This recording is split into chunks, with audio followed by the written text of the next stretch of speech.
A través de un acto protocolario, los magistrados del Tribunal Supremo Electoral hicieron la entrega de las credenciales al binomio presidencial electo, en cumplimiento con el cronograma y los procedimientos legales correspondientes. Los documentos validan la designación del binomio conformado por Bernardo Arévalo y Karin Herrera, quienes estarán a cargo del gobierno de Guatemala desde el 14 de enero de 2024. Como parte del calendario electoral 2023 y sus fases, estando dentro del 10º evento nacional ininterrumpido electoral de la nueva era democrática de nuestro país, haremos formal entrega de las credenciales que acreditan a los ciudadanos César Bernardo Arévalo de León como presidente y Karin Larisa Herrera Aguilar como vicepresidente electos para el periodo del 14 de enero 2024 al 14 de enero 2028. Es que para nosotros, nuestra vocación de nación, la justicia y la institucionalidad electoral, por su integridad, está diseñada indefectiblemente para salvaguardar la confianza pública. Por ello, reafirmamos como inalienables los derechos de los ciudadanos expresados en las urnas. Tras el recibimiento de las credenciales, el presidente y vicepresidenta electos brindaron declaraciones. Es un honor estar delante de esta institución garante de la democracia en nuestro país. Recibo esta credencial con el agradecimiento a un Tribunal Supremo Electoral que no únicamente ha cumplido con las funciones que tiene establecidas constitucionalmente y que ha cumplido galantemente con estas funciones, sino además un Tribunal Supremo Electoral, magistrados y magistradas que han sido un elemento central en el proceso de defensa de la democracia que está teniendo en nuestro país en el marco del actual proceso electoral. Muchas gracias al pueblo de Guatemala, a los millones de guatemaltecas y guatemaltecos que a lo largo y ancho del país decidieron confiar en Karin Herrera y en Bernardo Arévalo como los conductores del Poder Ejecutivo de nuestro país y como jefes de Estado de nuestra República.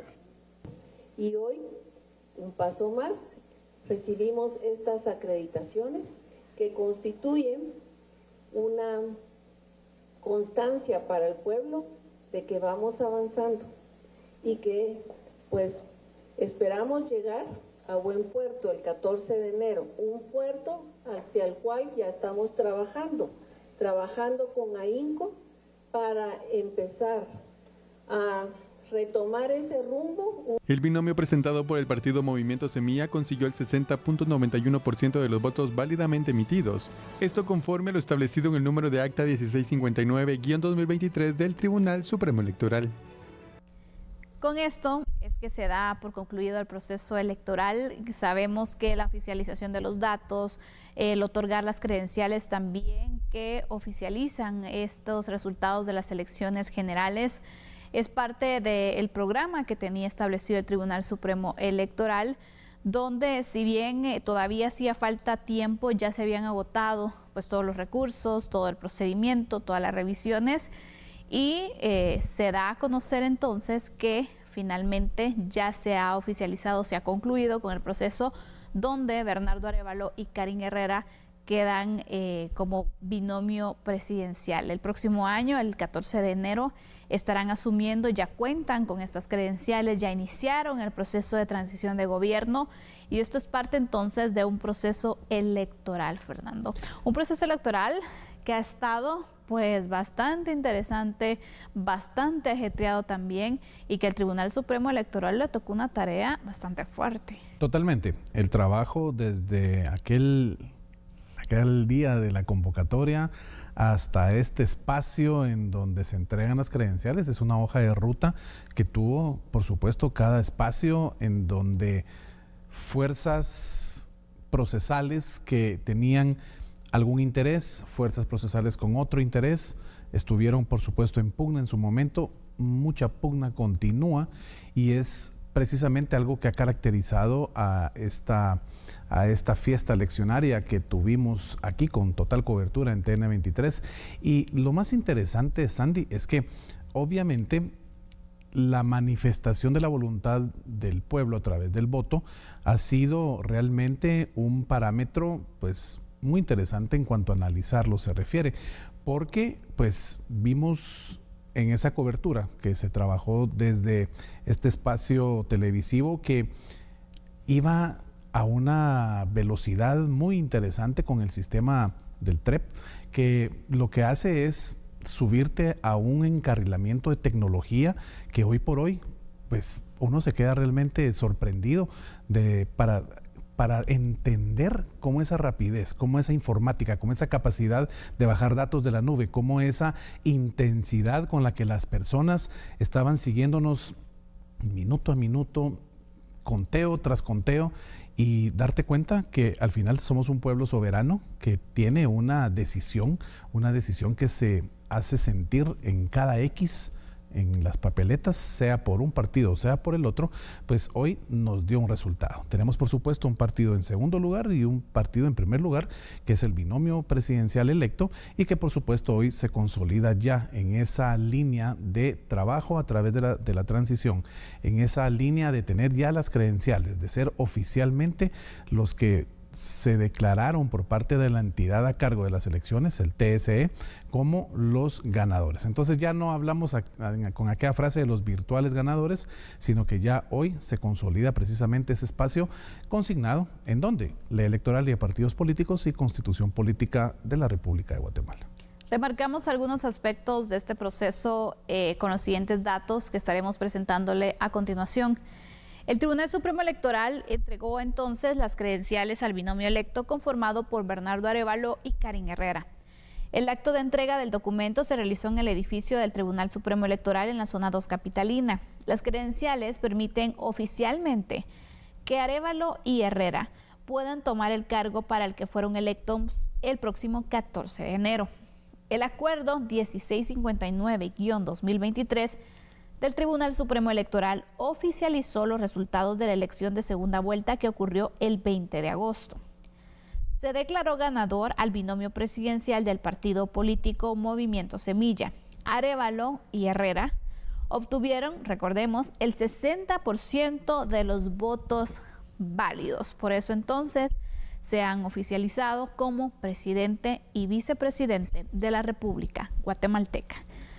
Así es como se va finalizando este proceso, que como puntos diferentes a otros procesos, por ejemplo, se tuvo mayor participación de los estados americanos. Recordemos, Luis Almagro estuvo de visita en varias ocasiones en temas de informe, un tema electoral que fue elevado incluso ante la OEA en asamblea, lo hemos hablado también, la relevancia que ha tenido.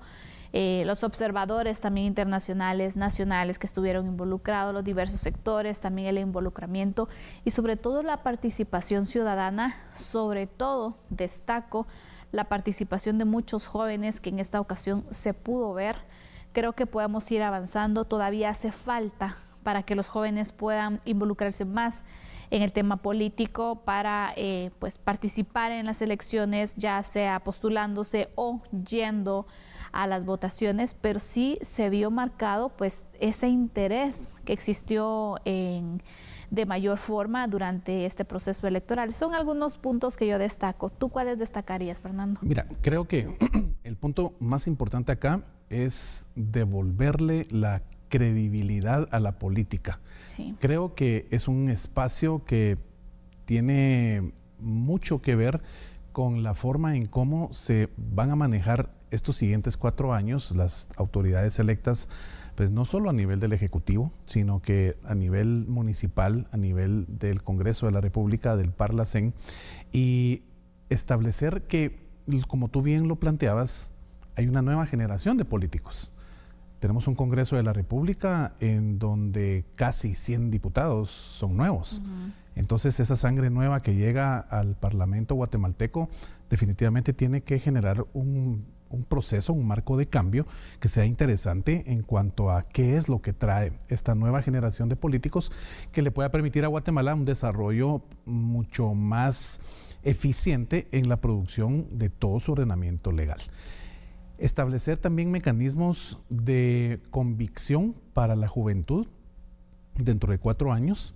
Los patojos que hoy tienen 14 años, que son tal vez el hijo de papi, el hijo de mami, son los nenes de la casa, las nenas de la casa, dentro de 4 años ya están empadronados y están ejerciendo su sufragio. Entonces, ¿cómo va a llegar realmente esa política educativa a esta generación para mostrarle que de verdad Guatemala puede tener nuevos bríos, un futuro distinto con la implementación, en primer lugar, de la ciencia del derecho, acoplada, por supuesto, con la ciencia de la política, buscando el bien común. El Estado lo que genera todos los días y el trabajo que hace desde cualquier ángulo, sea iniciativa privada o sea sector público, es alcanzar el bien común.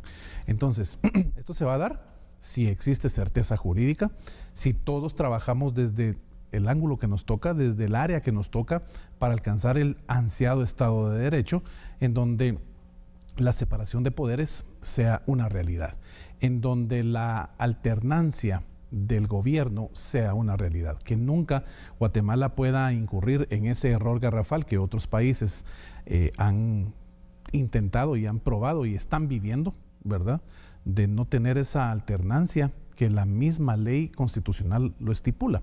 Y entonces allí es donde radica precisamente esa conclusión de cómo este proceso nos deja muchas enseñanzas. Todavía falta, Santi, todavía falta, ¿verdad? El proceso electoral realmente termina hasta el 31 de octubre. Entonces, de aquí al 31 de octubre hay bastante tiempo aún en que debemos estar muy atentos a qué sucede. Y después del 31 de octubre, todo noviembre y todo diciembre van a ser meses muy interesantes en cuanto a la coyuntura de lo que siga aconteciendo en toda esta materia electoral. Y por supuesto, en A la Medida, listos para analizar todos los puntos. Efectivamente, hasta el 14 de enero, que ya es el cambio de mando, y pues tendremos entonces la toma de posesión. Yo creo que ya con las acreditaciones que se dan, las credenciales que se dan para el binomio electo, pues da una claridad y una seguridad también, ¿no? Porque todavía se sigue manejando el tema de, bueno, ¿será que al final dejarán tomar posesión al binomio electo? ¿Será que al final sí van a quedar ellos? Con esto vemos que es un respaldo también que se les da, que de hecho ya se ha podido observar porque han iniciado con el proceso de transición de una forma formal y oficial. Se va a tener una gira incluso a nivel departamental con el presidente actual también, y creo que esto nos da pues la seguridad de que va a pasar, ¿no? Esta alternabilidad que se habla, que es recomendable y que está en ley y es lo mejor también para el establecimiento de nuestra democracia. Así que hay esperanza, luego de tantas situaciones que han pasado en este proceso electoral, de que se va a respetar esa voluntad popular y que la democracia se va a defender a como dé lugar también. Totalmente. Creo que somos 18 millones de guatemaltecos enfocados precisamente en eso, defender la institucionalidad de nuestro país, porque esa democracia que, aunque sea realmente novísima, ¿verdad?, tiene muy poco tiempo, pero ahí va con sus obstáculos y superándolos, pero realmente tenemos que aportar todos para que nuestra estructura de ser un sistema de gobierno republicano, democrático y representativo no varíe jamás. Bueno, esto es lo que ha sucedido entonces. Esa es una de las noticias del día. Y con esto vamos a finalizar el análisis que hoy teníamos planificado para presentarles. Fernando, que tengas una feliz noche. Yo te despido, pero mañana seguiremos abordando los temas que van marcando la jornada, porque hay varios temas pendientes que mañana les vamos a dar seguimiento también para darle elementos de análisis. Tenemos mucho que trabajar, Santi. Así que, amigo y amiga televidente, la mejor de las noches y como siempre les deseo un excelente descanso. Nosotros vamos a la pausa y regresamos enseguida con Andrés Estrada.